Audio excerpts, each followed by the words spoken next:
RK RK உங்க லைஃப்ல ஏதாவது ஒரு வண்டி ரொம்ப டார்ச்சர் பண்ணிருக்கலாம், அந்த மாதிரி வண்டி ஏதாவது இருக்கா? டார்ச்சர் பண்ண வண்டி தானே.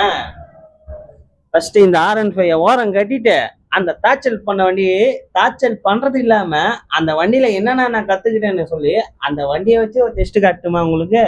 வாங்க காட்டுறேன். கொடுமைன்னு கோயிலுக்கு போனா அங்க ஒரு கொடுமைன்னு சொல்லுவாங்கல்ல, அந்த மாதிரி அந்த வண்டிக்காரர் எனக்கு ஒரு கொடுமை பண்ணாரு. இன்னைக்கு பாத்தீங்கன்னா இந்த வண்டி இருக்குது பாத்தீங்களா, இந்த ஸ்டைனு 1 வருஷமா என்கிட்ட ஆயிடுச்சு. 1 வருஷம் 1 மாசம் வண்டியை விட்டாரு, வண்டியை மறந்துட்டாரு. அதுக்கப்புறம் 10,000 ரூபா அக்கௌண்ட்ல போட்டு வண்டி எப்பப்பா ரெடி பண்ணி கொடுப்பேன்னு கேட்டாரு. வண்டியெல்லாம் ரெடி பண்ணிட்டேன். என்ன கதைன்னு பார்த்தீங்கன்னா, இன்ஜின் இருக்கு, இன்ஜினை பர்ஃபெக்டா ரெடி பண்ணிட்டு 2வது கஸ்டமர் ஃபோன் பண்ணுறேன். என்னப்பா கம்ப்ளைண்ட் கேட்டார் கஸ்டமர். நான் ஃபோன் பண்ணல, கஸ்டமர் ஃபோன் போட்டாரு. என்னப்பா கம்ப்ளைண்ட்? கார்பரேட்டர் போயிடுச்சுன்னு. கார்பரேட்டர் வாங்கி கொடுத்தாரு. அதுக்கப்புறம் என்னடா கம்ப்ளைண்ட்னு பார்த்தீங்கன்னா, சைலன்சர் கம்ப்ளைண்ட். சைலன்சர் என்னடா கம்ப்ளைண்ட் சொல்லி பார்த்தா பீத்தோஸ் கம்ப்ளைண்ட். ஒன் பையா போய் திரும்பி மாஸ்க் எல்லாம் போய்.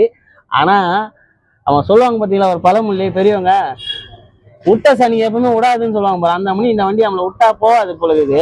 என்னன்னா இந்த வண்டியை வச்சு நான் எல்லாமே கத்துக்கிட்டேன். என்ன நான் கத்துக்கிட்டேன்னு உங்களுக்கு லைவா சொல்லட்டுங்களா? இந்த பக்கோ கார்பரேட்டர் நிறைய பேர் சொல்றாங்க பாத்தீங்களா, அந்த வண்டியில இந்த வண்டியில போட்டுதான் நான் நிறைய விஷயம் கத்துக்கிட்டேன். என்ன விஷயம்னா மைலேஜ். அதுக்கப்புறம் நிறைய கஸ்டமர் கேட்டாங்க வண்டி அடைக்குது, அது என்ன கம்ப்ளைண்ட்? எல்லாத்துக்கும் இந்த வண்டி தான் காரணம். ஆனா என்னைக்கு நம்மளை விட்டு போகாது பொழுது. திரும்பி கஸ்டமர் வந்து, தம்பி இந்த வண்டி இப்போ உட்காந்து R15 அப்பவும் பாத்துக்கலாம்னு சொன்னோம் பாத்தீங்களா, உங்களை தாச்சல் பண்ண வண்டி எதுன்னு கேட்டாங்க. வண்டி தான் தாச்சல் பண்ணணும், வண்டி சேர்த்து கஸ்டமர் தாச்சல் பண்ற வண்டினா இதுதான் இருக்கும். ஆனா இந்த வண்டியில என்ன நான் கத்துக்கிட்டேன்னு நான் சொல்றேன். அதே மாதிரி நிறைய பேர் கத்துருப்பீங்களா, அந்த மாதிரி உங்க லைஃப்ல கத்துக்கிட்ட கமெண்ட் பண்ணுங்க, நான் தெரிஞ்சுக்கிறேன். இந்த வண்டியை வச்சு என்னன்னா, இந்த கார்பரேட்டர் ஆல்ட்ரேஷன் கார்பரேட்டர் அடைக்கிறது கத்துக்கிட்டேன், அது மைலேஜும் கத்துக்கிட்டேன், அதுல என்னென்ன கார்பரேட்டர்ல கம்ப்ளைண்ட் வருதுன்னு சொல்லி எல்லாமே கத்துக்கின வண்டி இதுதான். ஆனாலும் இன்னொன்னு சொல்லுவாங்க பாரு, காலை சுத்தின பாம்பு என்னைக்குமே காலை விட்டு போகாதுன்ற மாதிரி இந்த வண்டி என்னைக்கு விட்டு போகாது பொழுது.